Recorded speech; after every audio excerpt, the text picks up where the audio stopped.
Assalamualaikum warahmatullahi wabarakatuh. Innal hamdalillah nahmaduhu wa nasta'inuhu wa nastaghfiruh wa nastahdihi wa na'udzu billahi min syururi anfusina wa min sayyiati a'malina may yahdihillahu fala mudhillalah wa may yudlil fala hadiyalah. Asyhadu an la ilaha illallah wa asyhadu anna Muhammadan abduhu wa rasuluhu la nabiyya wa la rasula ba'dah. Ya ayyuhalladzina amanu taqullaha haqqa tuqatih wa la tamutunna illa wa antum muslimun. Amma ba'du fa inna asdaqal hadits kitabullah wa khairal hadi hadi Muhammadin sallallahu alaihi wasallam wa syarrul umuri muhdatsatuhha fa inna kulla muhdatsatin bid'ah wa kulla bid'atin dhalalah wa kulla dhalalatin finnar ba'd. Ikhwan fillah sadaqallah. Beberapa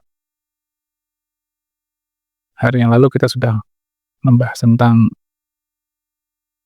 IQ ya, bagaimana meningkatkan IQ, kemudian tentang kecerdasan macam-macamnya ya. Jadi Islam itu adalah agama yang sangat memuliakan akal ya.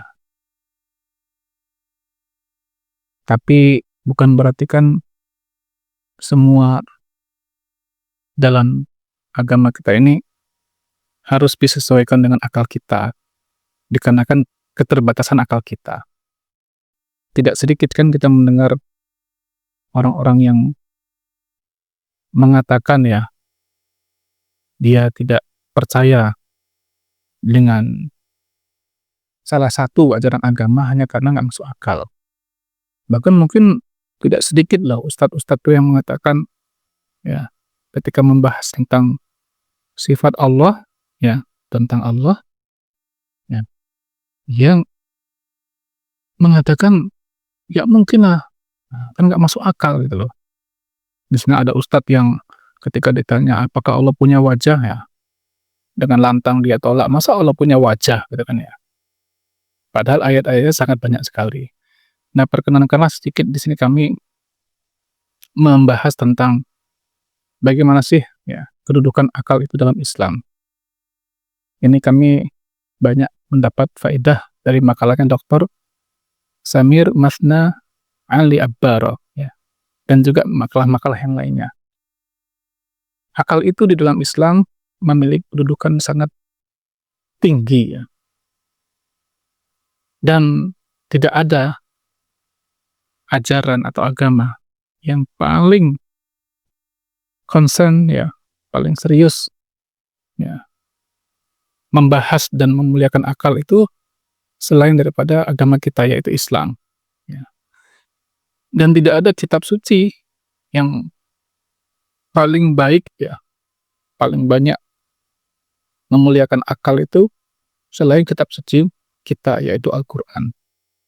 Berulang-ulang Allah sampaikan di Quran itu kan ya, la'allakum ta'qilun, agar kalian berakal, liqaumi yatafakkarun, agar ini adalah petunjuk bagi kaum yang berpikir ya kan? Dan sebagainya, kalimat-kalimat yang senada ya. Maka memang akal ini nikmat yang sangat besar dari Allah, yang dengannya Allah membedakan manusia ini dari makhluk-makhluknya yang lain ya. Nah, kedudukan akal ini dalam Islam, beliau katakan pertama adalah hibbatun ilahiyah. Akal itu pemberian dari Allah ya, pemberian dari Allah Subhanahu wa Ta'ala. Quwwatul idrak yakhtassu bihallah insan ya. Ini adalah kekuatan pengetahuan ya, yang mana Allah khususkan hanya diberikan kepada manusia ya, tidak diberikan kepada makhluk-makhluk lainnya. Akal juga merupakan miftahul hidayah ya, kunci untuk mendapatkan hidayah. Fal aqlu yumakkanul insan min talaqqil wahyi. Akal itu akan membuat seseorang itu menjadi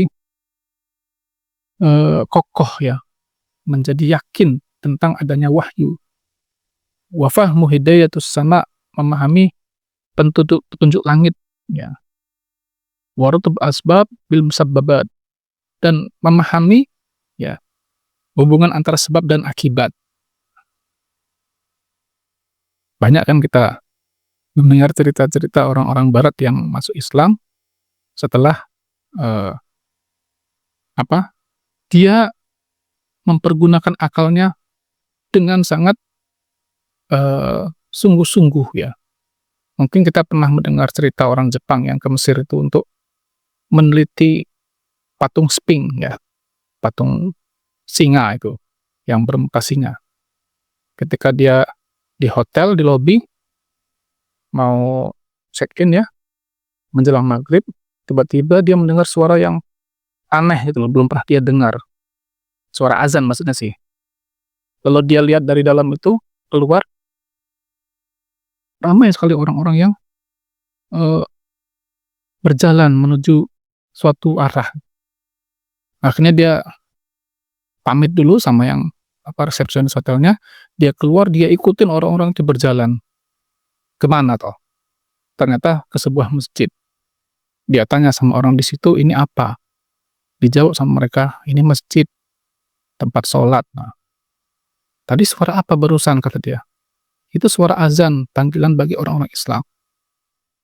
"Boleh saya lihat-lihat, kondisi di dalam ini?" Ya.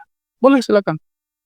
Jadi orang ini Pak, orang Jepang ini akhirnya nggak jadi meneliti patung Sphinx itu ya, patung, muka singa itu, malah dia akhirnya meneliti Islam. Nah ini, ia mempergunakan akalnya yang akhirnya menjadi kunci hidayah Allah kepada dirinya sampai dia masuk Islam. Akal itu juga merupakan syartut taklif, ya, syarat orang mendapatkan taklif atau mendapatkan beban syariat, ya. Makanya kita sering mendengarkan hadis Nabi SAW yang beliau katakan tentang 3 orang yang diangkat pena darinya, maksudnya tidak ditulis dosa. Ya, rufi'al qalam an salasatin ya. Dari orang tidur, dari anak bayi ya, dan dari orang gila sampai dia sadar kembali. Ini orang-orang ini nggak ada taklif, nggak ada syariat bagi mereka. Kenapa? Mereka masih dalam keadaan yang keterbatasan, ya, tidur, anak bayi, sampai termasuk orang yang gila tadi. Ya. Akal juga merupakan adatun lil fahmi wa tamyiz. Akal itu adalah sarana untuk memahami dan membedakan sesuatu. Dengannya itulah yudrakul insan al-farqu bainal hasan wal qabih. Dengan akal inilah orang bisa membedakan antara yang baik dan yang buruk ya. Bainal masalih wal mafasid, membedakan antara yang memberikan maslahat, manfaat dan yang merusak. Wa yafhamu maqasidus syariah. Dengan akal inilah kita memahami maksud-maksud syariah. Kemudian selanjutnya, ya, beliau membahas juga tentang hududul akli, batas akal. Akal ini punya keterbatasan.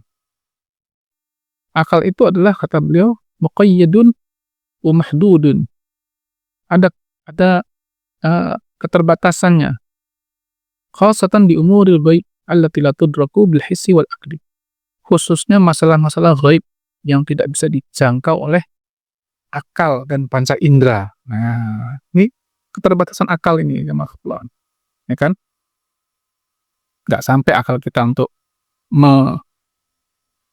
mencapai malaikat, ya, tentang Allah, tentang jin, tentang surga neraka, ya, itu harus ditundukkan akal kita kepada wahyu ini. Akal juga laisa ghayatun fi haddi dzatihi. Akal itu bukan segala-galanya, bukan sebagai tolak ukur ya. Ya, dia adalah wasilatun li fahm syariah. Akal itu adalah sarana untuk memahami syariat Allah Subhanahu wa taala. Ya kan? Wa tahqiqus sa'adah, dan untuk mewujudkan kebahagiaan. Wa laisa ghayatul wujud, dan bukan tujuan, bukan segala-galanya. Akal itu bukan barometer kebenaran gitu loh, ya. Nah, akal itu ya tidak akan pernah bertentangan dengan syariat, ya. Ini kata beliau, alaqatul aqli bis syariah, bukan akal dengan syariat. Beliau mengatakan alaqatun tuwafiqu la tu'aridu. Akal itu akan selalu sejalan dengan syariat kita dan tidak akan pernah bertentangan. Ya, wa ma yathbutu lil aqli la yu'ariduhu syar'u.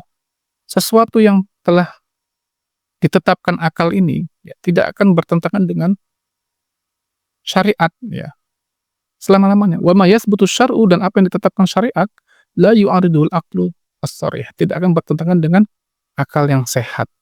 Jadi nggak mungkin syariat ini bertentangan dengan akal kita, kecuali kita lebih mengedepankan akal kita. Nah, itu sehingga kita menganggap bertentangan kan. Akal itu adalah yudrakul hikmah, alat untuk mengetahui hikmah ya, minal awamir wan nawahi. Apa nih hikmah perintah-perintah Allah kepada kita? Apa nih hikmah larangan-larangan Allah kepada kita? Ya kan? Akal juga sebagai adatun li fahmi syar'i, alat untuk memahami syariat-syariat Allah Subhanahu wa taala. Nah, para ulama-ulama kita terdahulu ya, Bapak-bapak sekalian, Puan sekalian, itu banyak sekali mengatakan tentang masalah akal ini dari zaman sahabat, tabi'in dan seterusnya. Di antaranya Bunda Aisyah radhiyallahu anha pernah mengatakan, qad aflaha man ja'alallahu lahu aqlan. Sungguh beruntung orang yang telah Allah berikan kepadanya akal. Masya Allah Pak ya. Luar biasa nih Allah pada kita kalau Allah berikan kita ini akal yang sehat, yang sempurna. Tidak seperti orang-orang yang ya Allah berikan kekurangan akal pada mereka, ya kan? Mutarrif bin Syakhir pernah mengatakan, ma'utiya ahadun afdalu minal akli. Tidak ada pemberian Allah yang paling agung kepada seseorang kecuali adalah akalnya. Ya. Hasan al-Basri rahimahullah mengatakan, la yatimu dinu mri'in hatta yatimu akluh. Tidak akan sempurna agama seseorang sampai sempurna akal dia. Ya kan? Ibnu Qayyim al-Jauziyah rahimahullah mengatakan dengan perkataan sangat bagus. Al-aqlu aqlani. Akal itu ada dua macam. Pertama aklun gharizi ya, yaitu abul ilmi wa murabbihi. Akal itu ada dua. Satu akal gharizi, akal yang sudah Allah kasih sama kita dari sononya itu. Dia merupakan abul ilmi, bapak daripada ilmu, pembimbing kita. Ya. Wa musmiruhu, nanti dari dialah akan membuahkan sesuatu setelahnya. Nah, yang kedua, nah ini buah dari akal rizi namanya aklun muktasib.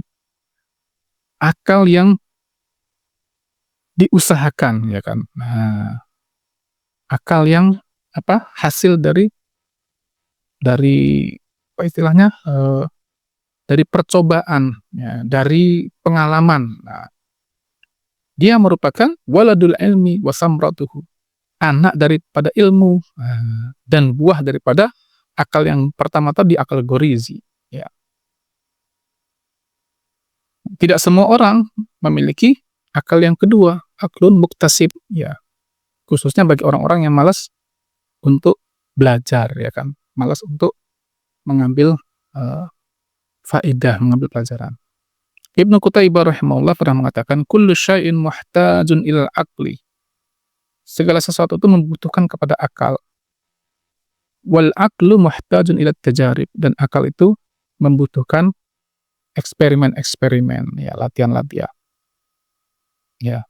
Dan terakhir Ibnu Aqil rahimahullah pernah mengatakan, samratul aqli, ya, buah dari akal yang sehat itu adalah ta'atullah fi ma amaraka wa nahaka. Nah, buah akal itu adalah taat kepada Allah terhadap apa yang Allah perintahkan kepada dirimu dan apa yang Allah larang kepada dirimu. Wa adluka fi muamalatin nas, dan adilnya engkau dalam bermuamalah, bergaul dengan manusia. Fit ta'addubi lahum wal insaf, dalam beradab kepada mereka, dalam bersikap secara proporsional, ya kan? Ya. Fa'aklun la yusmiru ta'atul haqqi walal insafil haqqi, maka akal itu yang tidak membuahkan ketaatan kepada kebenaran, wala insafin bil haqqi, dan tidak membuahkan insaf, ya, keadilan dalam kebenaran. Nah, jadi maksudnya kita betul-betul, ya, bersikap secara proporsional, secara bijak. Kalau nggak bisa digunakan akal itu, kayak ainin la tubsir, bagaikan mata yang nggak bisa melihat. nggak ada gunanya itu. Wa udhunun la tasma'. Kemudian bagaikan telinga yang tidak bisa mendengar apa-apa. Nah, mudah-mudahan pembahasan kami yang sebentar ini tentang kedudukan akal dalam Islam itu bisa menjadi pegangan bagi kita ya, dalam nanti kita membahas pembahasan-pembahasan agama yang lebih dalam lagi. Wallahu a'lam bishawab, barakallahu fikum, lebih kurang mohon maaf. Subhanaka Allahumma bihamdika asyhadu an la ilaha illa anta astaghfiruka wa atubu ilaik. Assalamualaikum warahmatullahi wabarakatuh.